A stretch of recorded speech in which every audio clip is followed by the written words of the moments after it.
Okay, so we are live, and today I'm going to be opening this Red Hood 3 3/4 inch action figure from Spin Master. But before we do that, a couple of things real quick.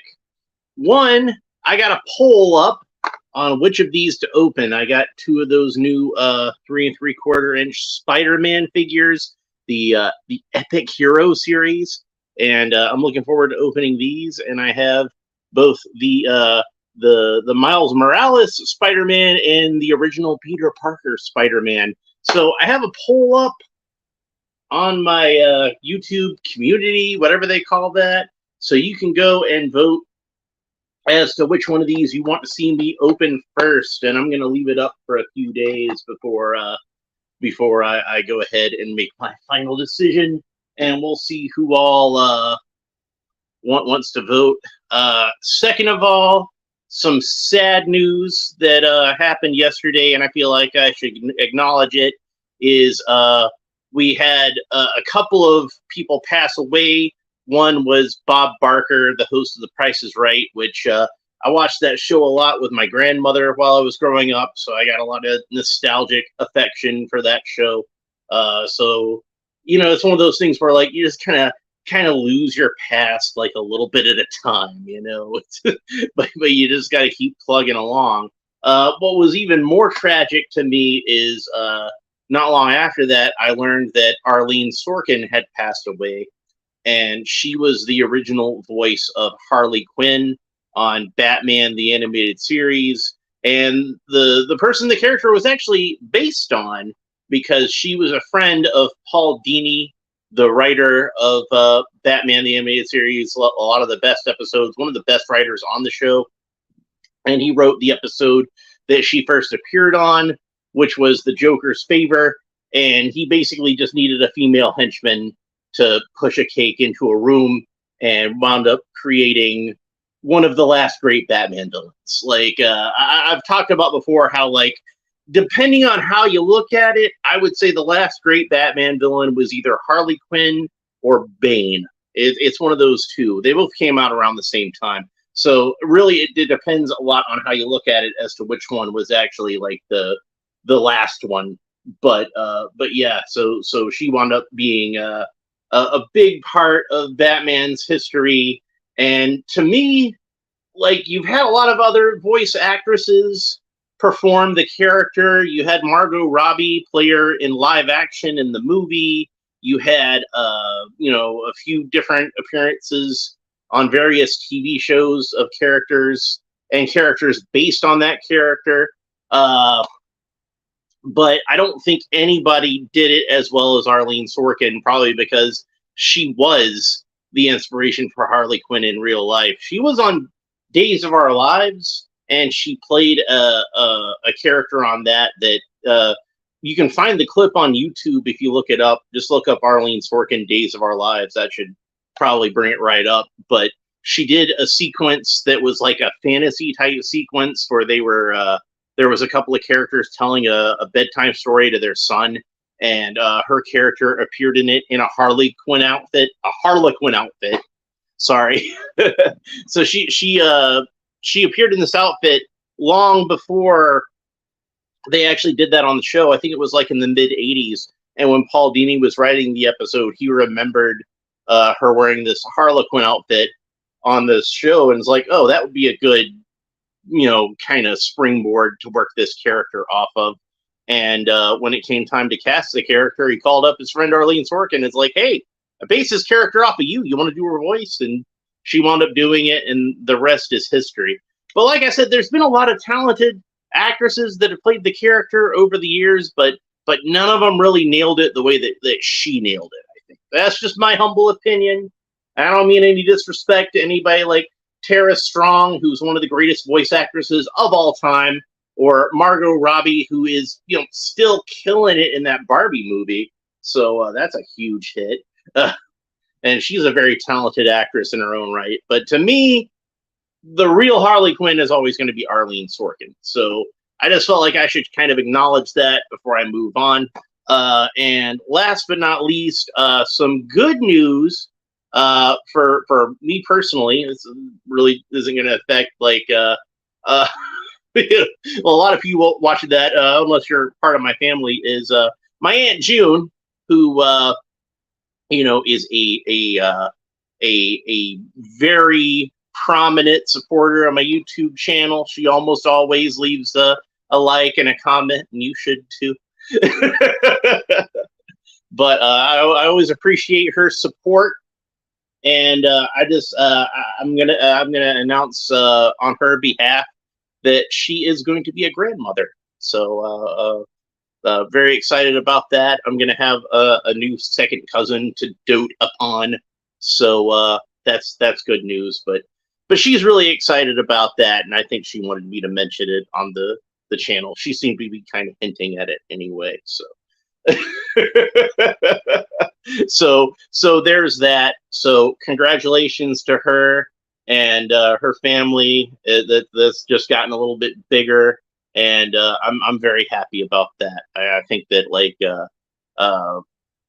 that's a very lucky kid who's going to have some great parents and a great grandmother and a great grandfather also, because my Uncle Ken, he would be that child's grandfather, and I love my Uncle Ken, so shout out to him if he sees this. So anyway, I've been talking for about 7 minutes almost, and I haven't actually gotten to the action figure yet. So this is the Red Hood. It's a 3 3/4-inch action figure from Spin Master.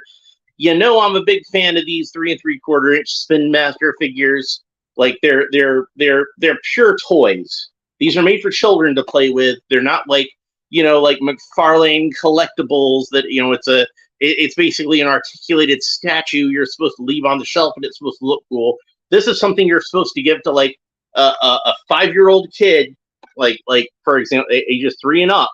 So and be like, here you go, have fun playing with that. And in this case, the character is a murderous vigilante who is a former Robin, who has a grudge against Batman because the Joker killed him and Batman didn't kill the Joker in revenge. It's all very complicated. But yeah, this was Jason Todd, who would have been the second Robin. And of course, everybody knows the original Robin was Dick Grayson. If you watched the original Batman television show, that's the character that Burt Ward played. He was the character that Chris O'Donnell played in Batman Forever and Batman and Robin. He was the character that Lauren Lester did the voice of in Batman, the animated series. And on that, he eventually became Nightwing, much as he did in the comics. He was voiced on the animated The Batman by an actor who I can't remember. He shows up in the last season of that. He shows up for a few episodes in the Brave and the Bold animated series. And that's pretty much the story of Dick Grayson. But Jason Todd got kind of overlooked for the longest time and kind of pushed to the side because he was the Robin who died. And on Batman, the animated series, they skipped him completely. Well, almost skipped him completely. They went straight to Jason Todd, but they actually, they went straight to Tim Drake, but they actually used Jason Todd's origin, where he was like a street kid whose father was a former henchman of Two-Face that had been killed by the villain. So that had some animosity there. He has appeared a little bit in some later stuff, mainly after they brought him back in the comics. Like, they killed him off in the comics, but nobody ever really stays dead in the comics. So they brought him back, and he appeared in the animated movie Under the Red Hood, which I think is one of the best Batman animated movies. And he also appeared in the Titans live action series, where they made him sufficiently bratty enough, and we got to see him as both Robin and as the Red Hood on that. And he's had a few other appearances in various animated stuff and a few live action things here and there, but those are like the main things worth mentioning. But I did not buy this figure initially because this is based off of a later design where you see they actually have like a hood over his head. And I don't like that design. I feel like that's a little too on the nose. Like, the Red Hood isn't supposed to actually have a hood. He's a hood is the thing. So, it's a little on the nose giving him an actual hood. But I was looking at the rest of the figure and I said, you know what, the rest of the figure is pretty good, and I have a 3D printer. I can make whatever kind of head for him I want to. So I guess I will do that. So anyway, let's go ahead and open them up, and we're gonna start over here with the little flap where we have our secret accessories. And this one isn't sealed up like the last one I did, Reverse Flash. It's still got a little tray in there, but as soon as I open the tray, it's loose. So let's see what kind of accessories he has. He has a ninja sword. They do like these ninja swords, so he's got 2 of those. And these are molded in silver plastic. They're slightly translucent because of that, but I don't think that's intended. He has a crowbar, because they sure like to give Jason Todd crowbars. The Joker, like, beat him to death with a crowbar. Well, he didn't really beat him to death. He just kind of beat him up with a crowbar, and then eventually blew him up a building on top of him. And then he has whatever this thing is. I'm not sure what this thing is. So at first I thought it was a gun, and maybe it is supposed to be a gun, but it's a very oddly shaped gun. And it has, like, this thing seems to be a handle. We're gonna play around with that. We're gonna see what we can do with that. So, but that's all the accessories, and then we can open up the figure itself. And there we go. And he does have some of my hated rubber tabs holding him in. Go ahead and cut those loose. And this one at the ankles actually seems kind of loose. Weird.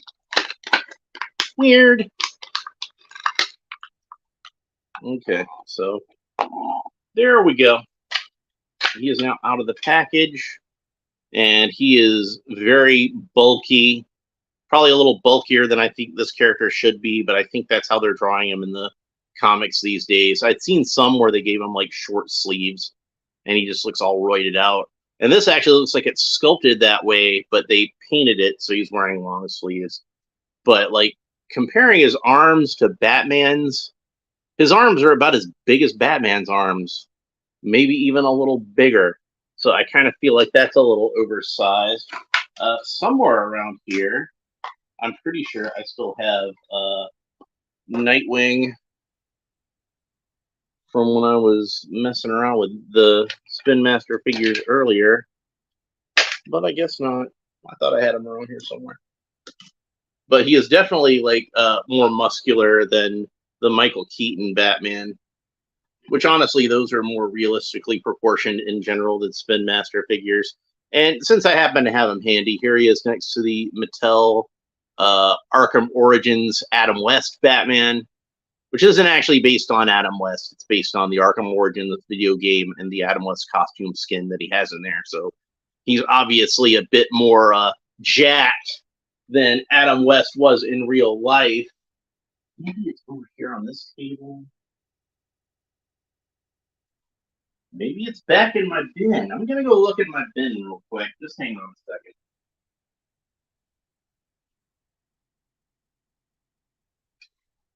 Don't worry, I'm still here. Just hang tight. I'll be back in a second.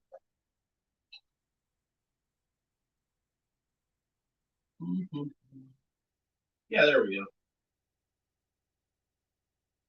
I might as well grab Robin too. All right, so to compare him with some other Robin figures from this line, or at least former Robins, I went ahead and grabbed Dick Grayson, aka Nightwing, and so we can see him next to Nightwing, and he's definitely got arms that are more jacked than what Nightwing has, which I guess is probably fine.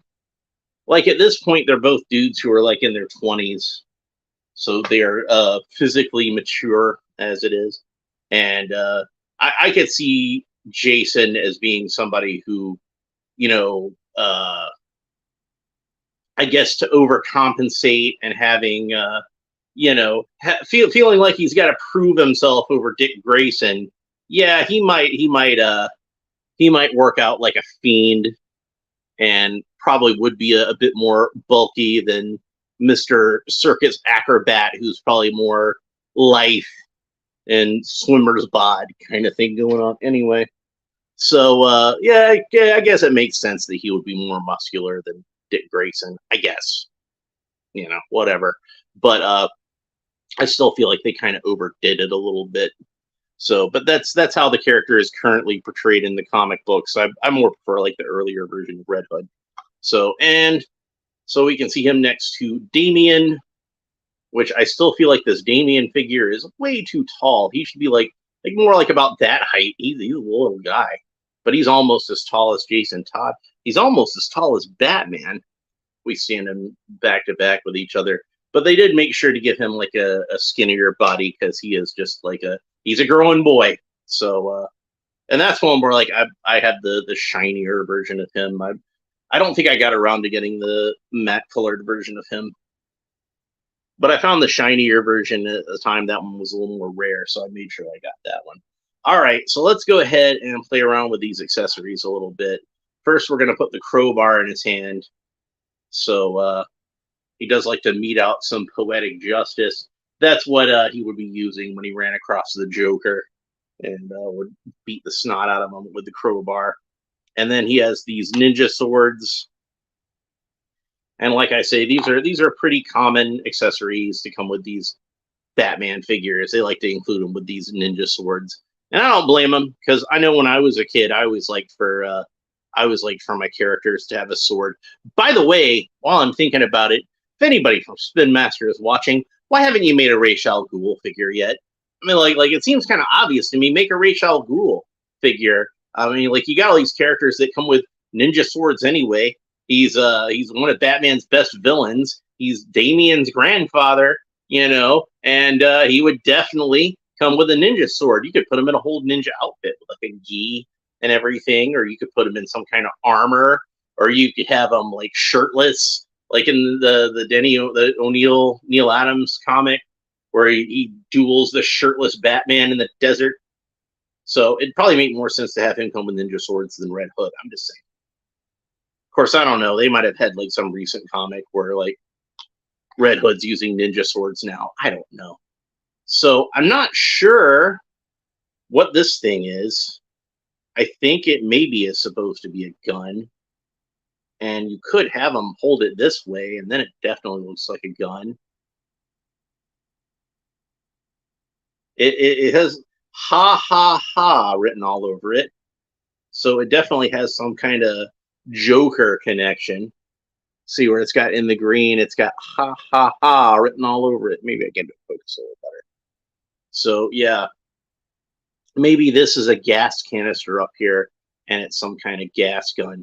I know DC has become a lot more, antsy about having their characters come with guns. I know that McFarlane is just flat out banned from giving their characters guns. Even Mr. Freeze for the 1966 figures did not come with a freeze gun, which to me is just baffling.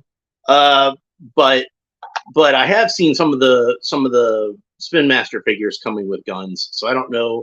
Maybe they're just a little more lax with Spin Master because they're going to be more sort of kid friendly, so they're not going to be realistic guns very much in there anyway. But Deathstroke came with a shotgun.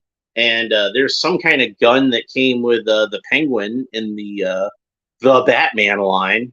So, it's not like they're not allowed to use guns in Spin Master. It just confuses me. I don't understand what the rules are anymore.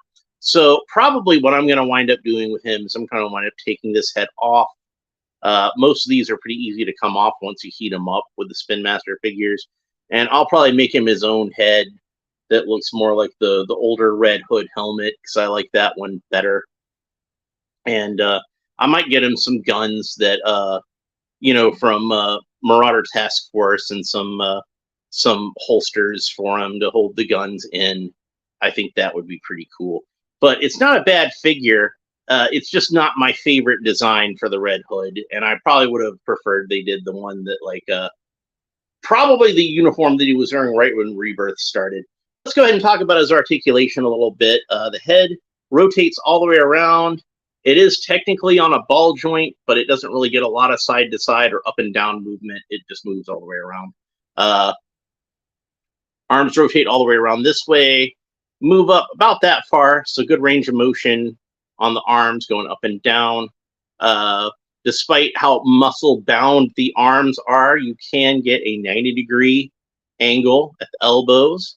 And of course, the elbows, standard for Spin Master, rotate all the way around. Unless you're a 12-inch Robert Pattinson Batman figure for some reason. Legs go up about that far. Knees bend not quite 90 degrees, but close enough to it. You do have a thigh cut, so the thigh rotates all the way around. And of course, the knees rotate all the way around, but they don't, if you got them twisted around backwards that way, they don't go all the way up. That's about as far as up as they go. But, you know, that's not a natural movement anyway, so you don't really want to do that. Unless you want to have, like, you know, where his knee got broken by the Joker, hitting him with a crowbar. So there's that. So I got this one at Walmart, and the Walmart near my house, the one closest to my house, has these for like $1 less than most other Walmarts. I don't know if it's just they're trying to get rid of this particular wave, or if you know, just the rollback hit that one before it hit the other ones. So most of the other ones I see that are like, you know, most of the other ones I've seen at Walmart were in the $7-8 range, but this one was like $6. So that was good. That was definitely worth picking. Once I saw he was that cheap, I'm like, I might as well pick him up. Like, and there he is next to Batman. He's actually a little bit taller than Batman even. Batman, for whatever reason, being one of the shorter superhero characters in this line. I mean, he's still taller than Robin and Batgirl, but like as far as like the adult male superheroes go, he might be the shortest one. Like even shorter than Barry, I think. Let's look. Yep. He's shorter than Barry, for whatever sense that makes. So I got a little bit of gunk, some kind of putty on his cape, but I got it off just fine. That's good. So definitely worth picking up, especially if you have a way to give him a different head. If you don't really like this head, like I don't really like this head, I would suggest swap it out with another head. If you don't have a 3D printer, you know, you could probably get like an Iron Man figure for pretty cheap. I know they had some really cheap ones at Ollie's that were like just really low quality 3 3/4-inch figures. And you could probably use an Iron Man head on there, just painted all red. And that would look about like the more sort of earlier appearance of the Red Hood, if this hood bothers you. And if it doesn't, he's definitely worth picking up because you don't have to do any extra work to him. So that's pretty much it for this episode. If you enjoyed it, please like and subscribe and all the fun YouTube stuff down below. Let me know what you think about this figure, and we will talk to you next time. Bye.